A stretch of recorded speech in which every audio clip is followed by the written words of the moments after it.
जल प्रकृति को इस संसार की सबसे अनूठी देन है। वो महासागर में भी मिलता है और मीठे तालाब में भी। वो पवित्र गंगा में भी होता है और दुर्गंध आती नाली में भी। हम तालाब और नदी को सम्मान इसलिए देते हैं क्योंकि उसका मीठा जल हमारी प्यास बुझाता है।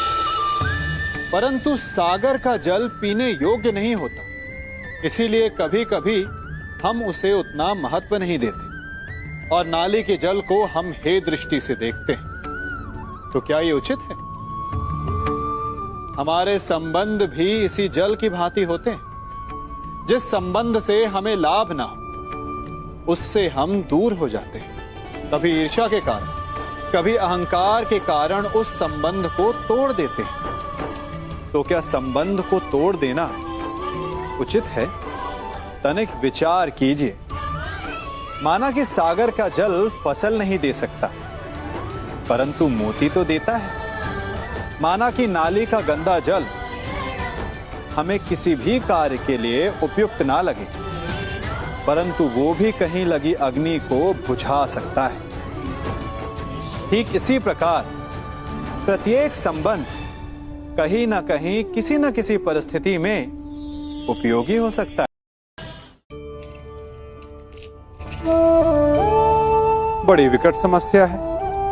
मुझे स्मरण ही नहीं हो रहा कि इस गुच्छे की कौन सी चाबी इस ताले को खोलेगी। बड़ी देर से प्रयास कर रहा हूं, परंतु ये ताला खुल ही नहीं रहा।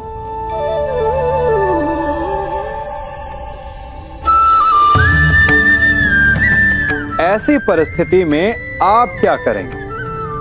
अधिकतर लोग ऐसी परिस्थिति में अपनी आशा खो बैठते हैं। उन्हें लगता है कि चाबी खो गई। वो तिलमिला जाते हैं, क्रोधित हो उठते हैं। परंतु उस समय धैर्य रखें तो गुच्छे की अंतिम चाबी ताला खोल सकती है। कुल्हाड़ी का अंतिम प्रहार वृक्ष को काट के गिरा देता है, परंतु क्या सत्य में कुल्हाड़ी का अंतिम प्रहार वृक्ष को काट के गिरा देता है? आपको आपका लक्ष्य दिला देता है? नहीं, आपका निरंतर प्रयत्न ही आपको सफलता दिलाता है। जब आपका मन निराश हो तो अपने कार्य में दुगनी उत्साह से जुट जाइए, क्योंकि अनावरत बहता जल ही कठोर चट्टान को काट सकता है। सफलता का मूल है परिश्रम, प्रयास और आशा। मनुष्य का जीवन ऋतुओं के समान होता है। आज ग्रीष्म तो कल वर्षा, परसों शीत। तनिक संकट आया तो हम संयम खो बैठते हैं, तनिक ऋतु बदली तो हम अधीर हो जाते हैं। अपने आक्रोश में, अपने क्रोध में हम उनसे ही संबंध बिगाड़ लेते हैं जो हमारे अपने होते हैं। क्यों ऐसा होता है ना? हमें लगता है कि हमारे अपने हैं, फिर से मना लेंगे, परंतु स्मरण रखिए, सदा ऐसा करना संभव नहीं होता। सागर की उछलती लहरों को तट सहता है, और यदि तट ही टूट जाए तो बाढ़ आ जाती है। हमारे संबंध भी दूध की भांति होते हैं। दूध तपकर उबल सकता है, परंतु यदि उसमें खटास आ जाए तो वो फट भी जाते हैं। और फटे दूध को चाहे जितना मथ लो, उसमें से माखन नहीं निकलेगा। इसीलिए अपने संबंधों को संभल कर निभाना चाहिए। मनुष्य की सबसे बड़ी दुर्बलता क्या होती है? सोचिए। धन, प्रेम, अहंकार। मनुष्य की सबसे बड़ी दुर्बलता होती है उसके रहस्य। चाहे आप कितने भी शक्तिशाली क्यों ना हो, कितने भी प्रबल क्यों ना हो, परंतु उसके रहस्य उसके नाश की चाबी होती है। इसलिए यदि प्रबल रहना है, शक्तिशाली रहना है, समर्थ रहना है, तो अपने रहस्य को किसी को भी ना बताएं। ना मित्र को और ना ही शत्रु को, क्योंकि समय पड़ने पर कब कौन शत्रु हो जाए ऐसा कहना संभव नहीं। विभीषण को रावण के अमृत कुंड का ज्ञात था, इसीलिए प्रभु श्री राम रावण का वध करने में सफल हो सके। इसलिए उचित यही है कि आप अपने रहस्य को स्वयं तक ही सीमित रखें। हम सब मित्रों के साथ रहना चाहते हैं, शत्रुओं से दूर रहना चाहते हैं। क्यों? क्योंकि हमें जीवन में आनंद पाना है, जीवन में आगे बढ़ना है, स्वयं को संपन्न देखना है। और यदि किसी से भी आप पूछेंगे कि जीवन में सफलता पाने के लिए सबसे अधिक आवश्यकता किसकी होती है, तो हर एक आपको लगभग एक ही उत्तर देगा। सफलता प्राप्त करने के लिए आपको सच्चे मित्रों की आवश्यकता होती है।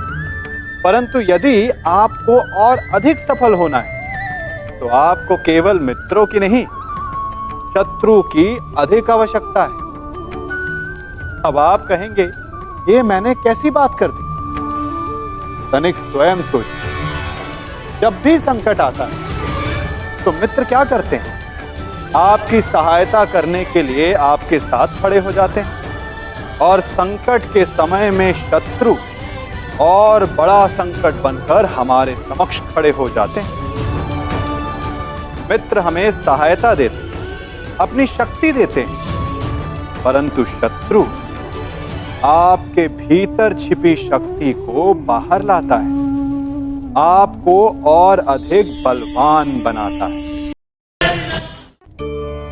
संगति या साथ, मित्र और साथी मनुष्य के व्यक्तित्व के लिए सबसे महत्वपूर्ण होते हैं। अब आप कहेंगे, ये कैसे? मनुष्य अवश्य अपने व्यक्तित्व के लिए उत्तरदायी होता है, परंतु मनुष्य संगति में ना चाहते हुए भी उसका व्यक्तित्व संगत की भांति हो जाता है।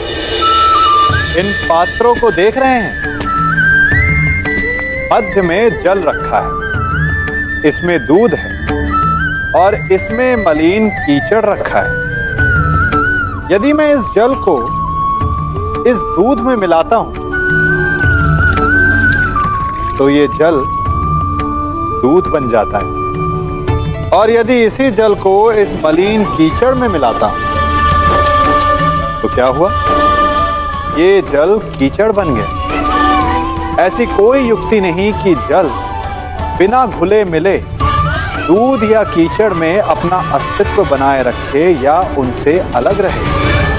और ठीक ऐसा ही मनुष्य के जीवन में भी होता है। यदि एक गुणहीन व्यक्ति गुणवानों की संगत में बैठे तो उसे भी गुणवान समझा जाता है, सम्मान का पात्र समझा जाता है। और यदि एक गुणवान व्यक्ति गुणहीनों की संगत में बैठे तो उसे भी तिरस्कार मिलता है। इसलिए अपने जीवन में सदैव संगति सोच समझकर सावधानी से चुनिएगा। कभी खेत में किसी किसान को खेती करते देखा है?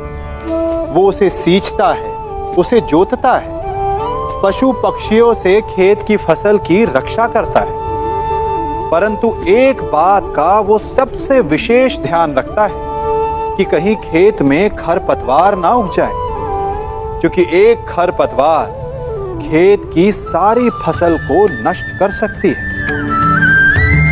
ठीक उसी प्रकार यदि वंश की कोई संतान खोटी निकल जाती है तो वो समूचे वंश का सर्वनाश कर देती है। इसीलिए संतान के लालन पालन में विशेष ध्यान देना आवश्यक होता है, क्योंकि संतान वो फसल होती है जो वंश के आने वाले समय को महान बना सकती है या फिर वंश का पतन भी कर सकती है।